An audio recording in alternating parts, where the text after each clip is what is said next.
Hello and welcome back to Redirected. My name is Andrew East, and this is a show all about life's unexpected events. We all go through them, and whether it's your career or some family issue, I wanted to sit down with people who have made it through these unexpected events well in order to glean some wisdom and also hear some interesting stories to go with it. Today, we're continuing our Forbes 30 Under 30 series, talking with young people who are redirecting the future and changing the course of what the next generation is going to look like. And our guest today is Derrick Emsley. He is the co-founder and CEO of Tentree, which is a Earth First lifestyle apparel company. The mission of the company is to plant 10 trees for every piece of clothing sold. And so far, the company has planted over 35 million trees that provide local jobs, food security, and environmental benefits.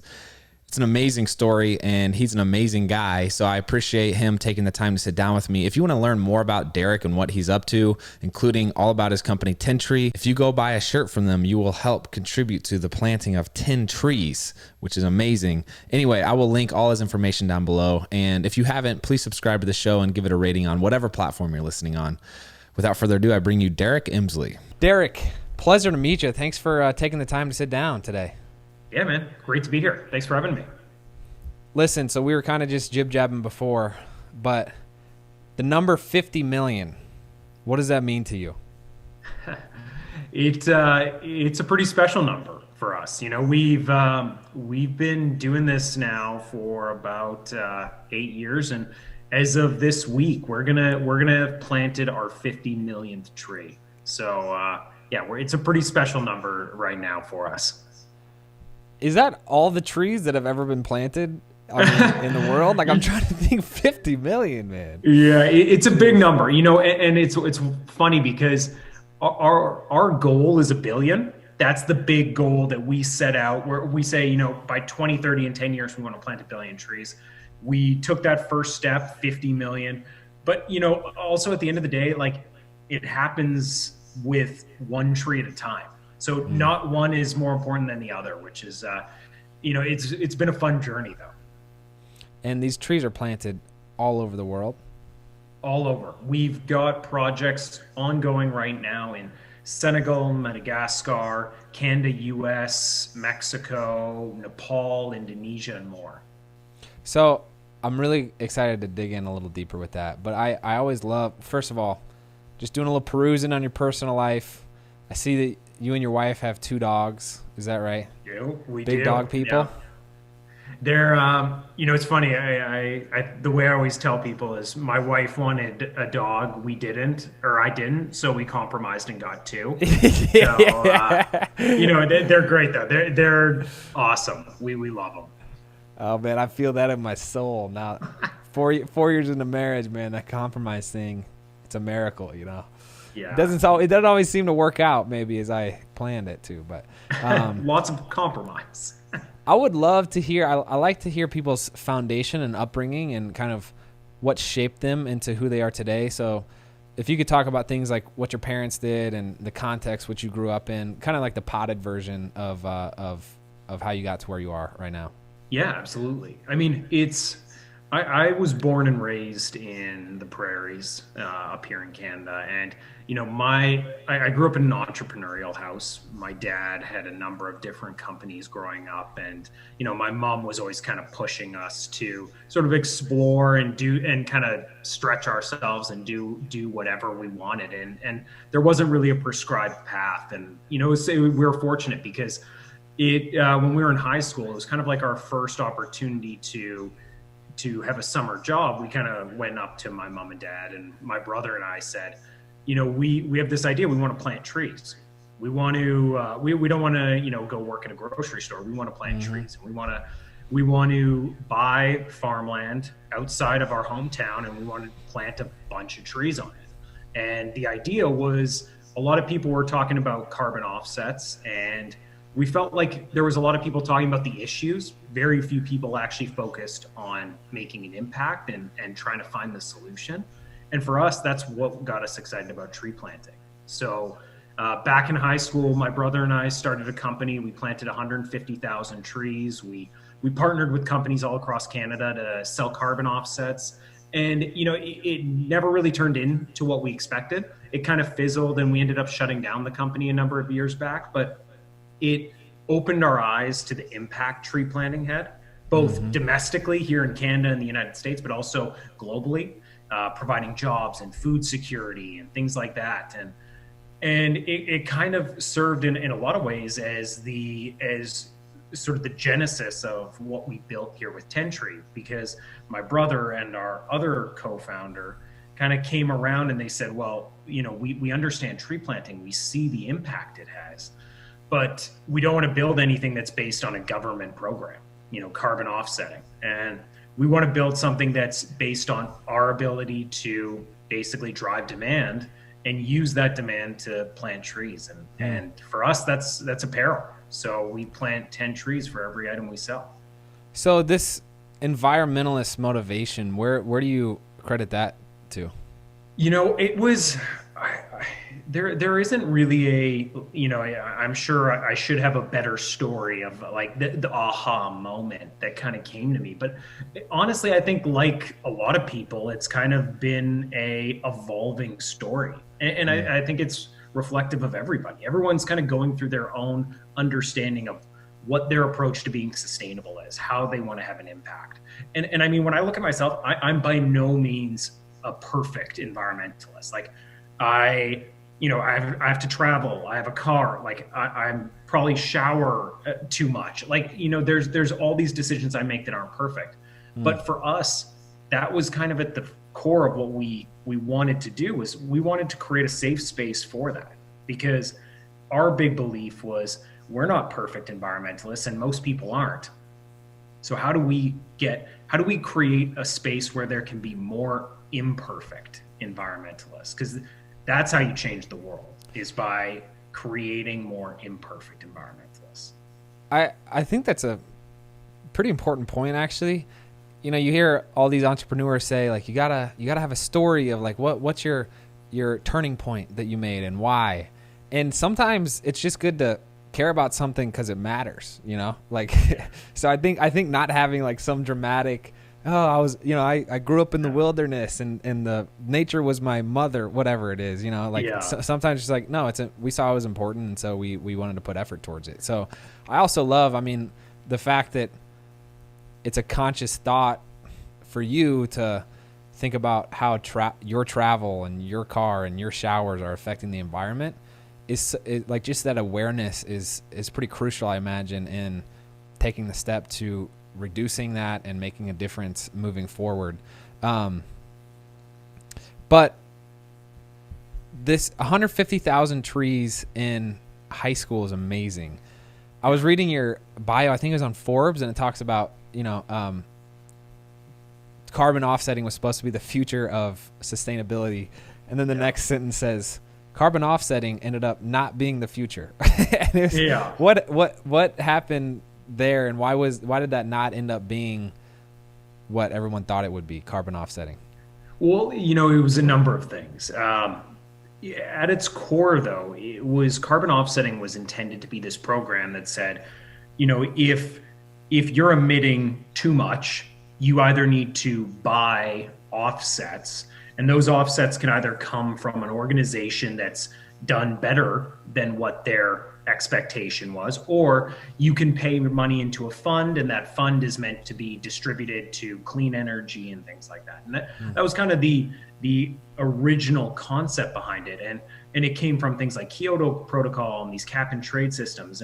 And for us, I think when we look back, the reason it didn't succeed was in a lot of ways because it was government mandated and there wasn't enough public awareness about the importance of it. So instead, there was a lot of concern around the implications of actually moving forward with this. How would it cost the consumer and that sort of thing? You look at that a decade ago to today, where there's such a consumer and sort of individual awareness around our own footprints and how important sustainability is, and people are voting with their dollars.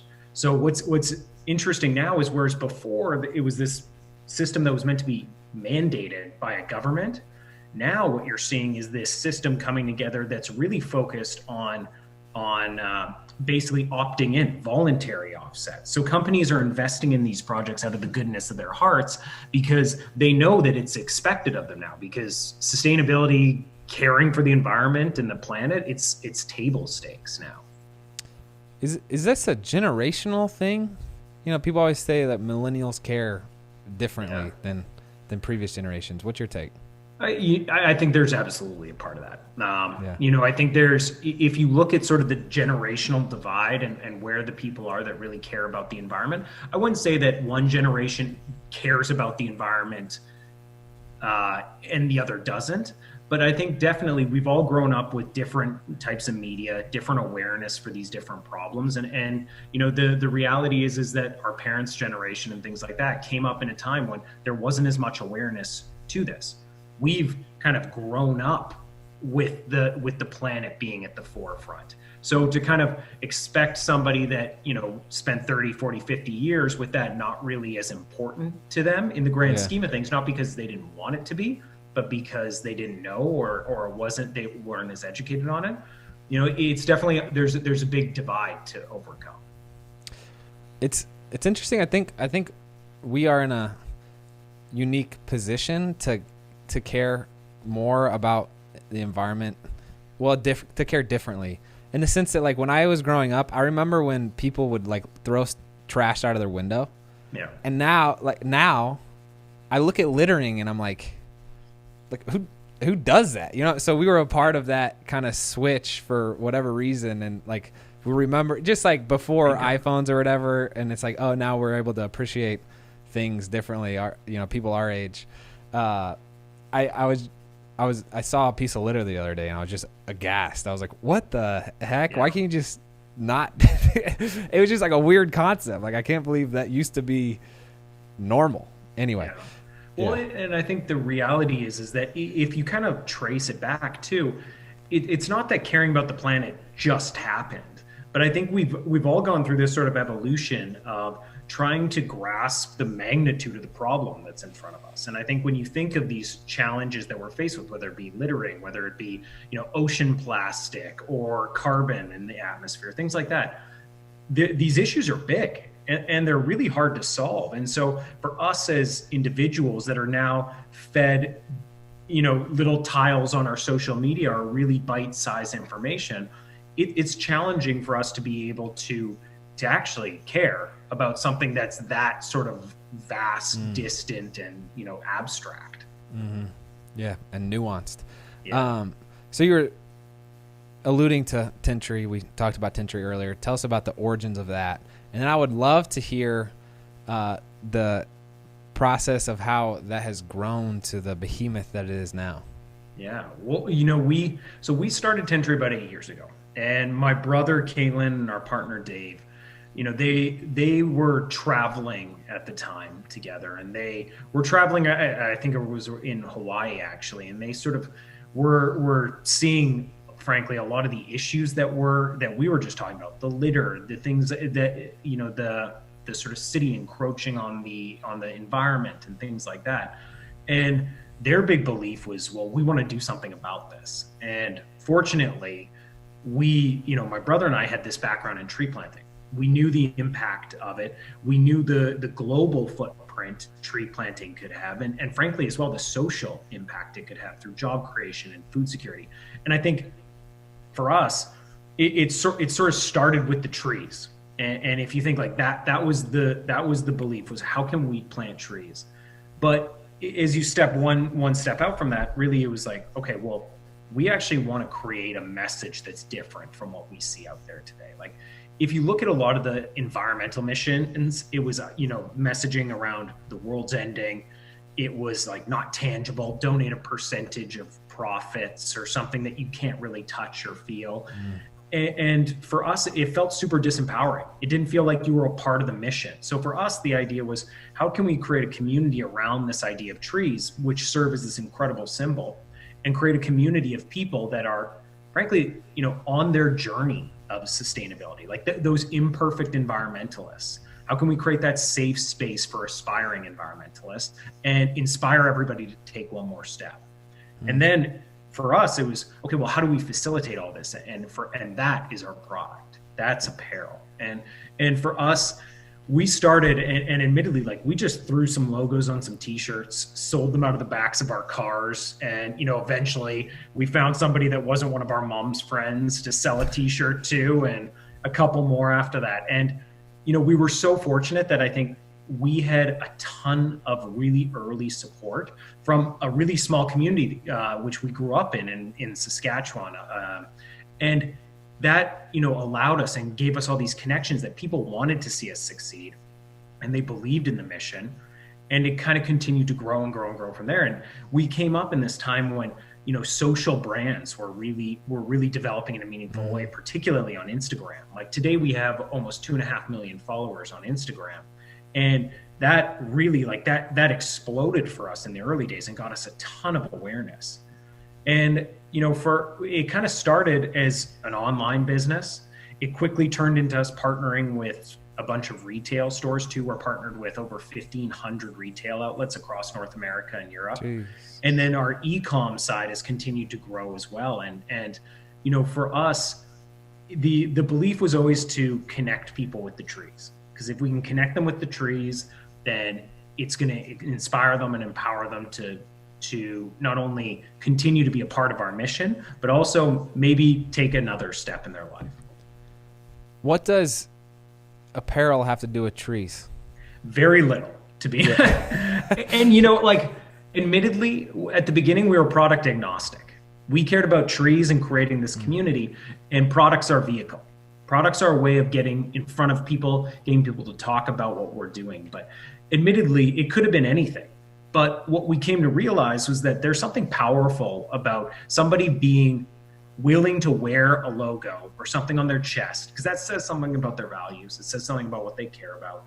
And that had a network effect, this sort of flywheel that, somebody would see a shirt, someone would ask about it. And normally no one's going to say, yeah, I bought this shirt from H&M or The Gap, and how excited they are about it. Mm-hmm. But what we found was people were actually wanting to tell people about the shirt they bought because, it planted trees, it supported communities. And then we started getting this sort of network effect that came from it. And, I think the other thing, which we've come to realize, was apparel is a really destructive industry in so many ways, whether it be through pollution, the global footprint of it. And we could also be a sort of vehicle to push for change in that industry. So right now, our product, I would say that from a sustainable material standpoint and ethical manufacturing, I would say that we're in the top 1% globally.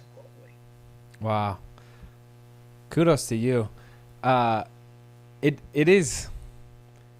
It's almost so obvious of a beneficial business model that you've come up with, but it was so novel at the time, I feel like. But it's, if you're going to buy a commodity like a shirt, pretty much, your guys' stuff is amazing. The Sasquatch hoodie, awesome. But, you're not making it out of camel hair or whatever. Like it's, it's a sweatshirt, but I get to plant 10 trees with it. It's like, oh my gosh, no brainer. I'm going to buy it from you guys and nowhere else,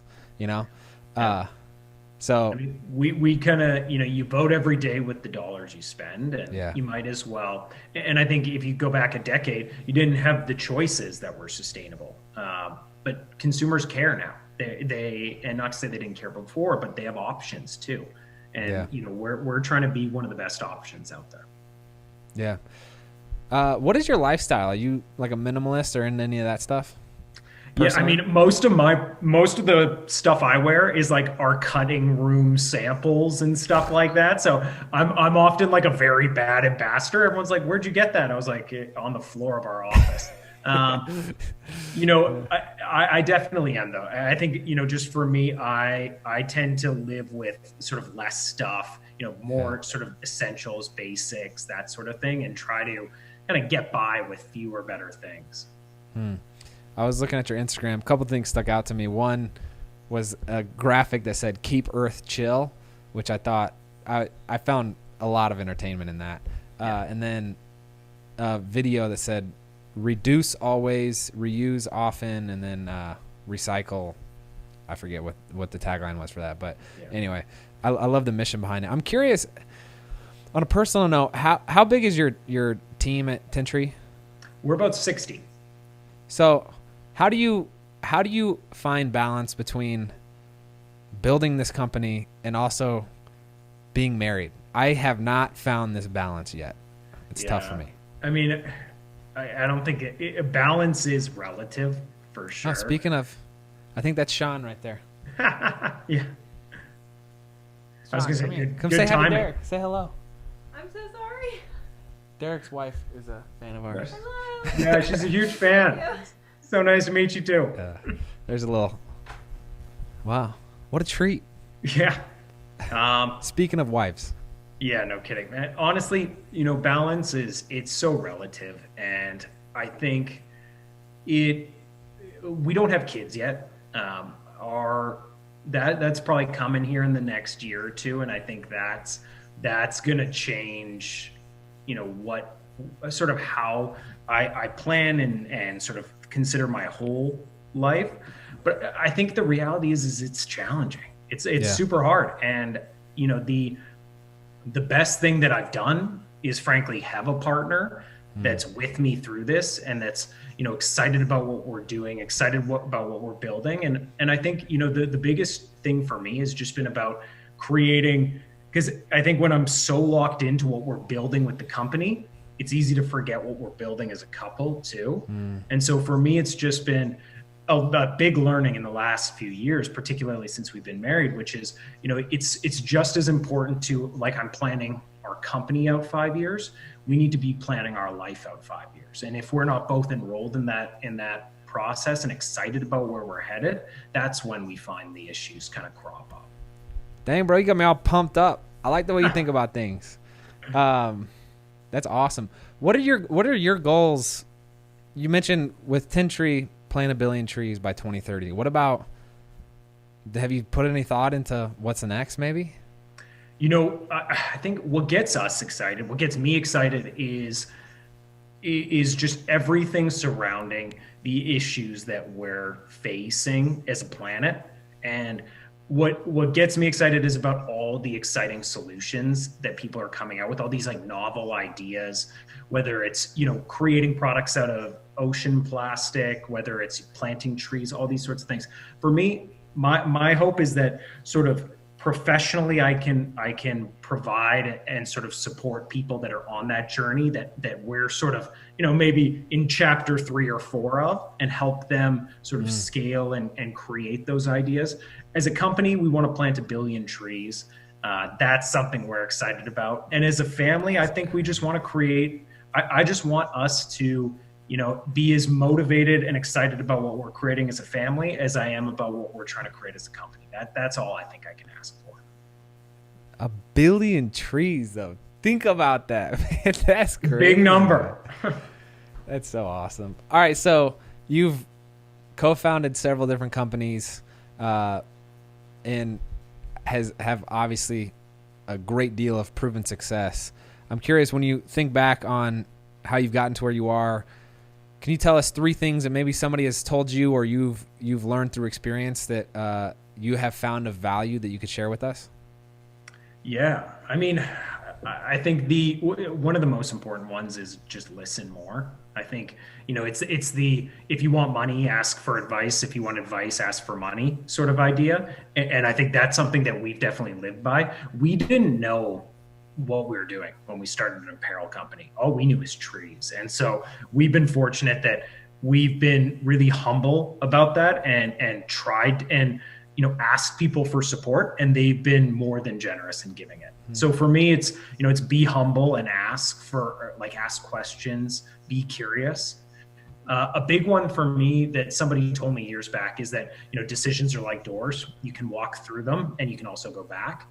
And I think one of the things that we've found as we're starting companies, every decision feels like it's a giant decision. You must know this. When you're running a company, you get decision fatigue constantly. And so it's important that you stop making every decision life or death. And a big step for us in that was just realizing that decisions aren't final. You can step back through them and reflecting on decisions you make and considering that, how could I have made this a more open-ended decision? And I think the last thing is just embrace fallibility. Like for us, this comes down to I'm not a perfect environmentalist. No, very few people want to live the lifestyle of an absolute perfect granola environmentalist. And embrace that fallibility, because the world doesn't get changed by a million perfect environmentalists. It gets changed by billions of imperfect ones. And that's what we've done as founders. That's what we've done as leaders within our teams, is embrace that fallibility. Wow. So doing these interviews is so satisfying to me, because I feel like it's a reason for me to get to connect with people who are changing the world, and perhaps no one is doing that more tangibly than you are. And so I just admire what you're doing so much. I'm thankful that you're doing it, and I'm excited to see you guys continue to change the world and plant 1 billion trees, man. Congrats for everything, and thanks for taking the time to sit down with me today. Yeah, man, it's my pleasure. Thanks for having me. Great to chat.